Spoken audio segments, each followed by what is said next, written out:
And so his team knew that vowels is the key to the hearts, vowels is the key to the White House. We need to give him vowels.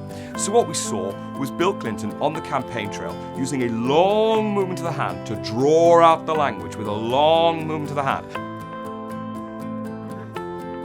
And it worked. Bill Clinton had the vowels and he won, he moved into the White House, and all's good. But suddenly, he's in a TV frame now. He's no longer on the big campaign trail, he's got a cut-off point about here.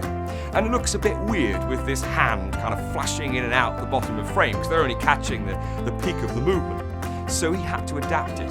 So he took this gesture and he brought it into frame here. Now, he's only got about 2 inches to play with at the bottom of the screen before the hand gets lost. But he wants to get the same length vowel with just a 2-inch movement. How does he do it? Well, he just moves it more slowly, that's all. And the Clinton thumb was born. It became iconic and everyone fell in love with it. Drawing the language with controlled movements of the hand. Controlled movements of drawing the language. I did not have sexual relations with that woman, Ms. Lewinsky. Controlled movements of drawing the language.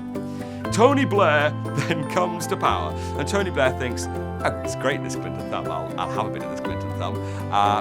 So he steals it, but he doesn't know how to use it. It hasn't evolved naturally like it did with Bill Clinton. With Tony Blair, it just sort of hangs around at the bottom of frame, hammering away. And just as Bill Clinton's synergy ensured that these controlled movements of the hand created these long vowel sounds, Tony Blair's synergy ensures that this hammering hand created those staccato rhythms in Tony Blair's speaking. And that is why Tony Blair breaks it up into little chunks and speaks in staccato rhythms. Any speech coach worth their salt could have worked with Tony Blair for 20 minutes and said, Tony, if you move your hand with more control, you'll get the vowel sounds. Anyway,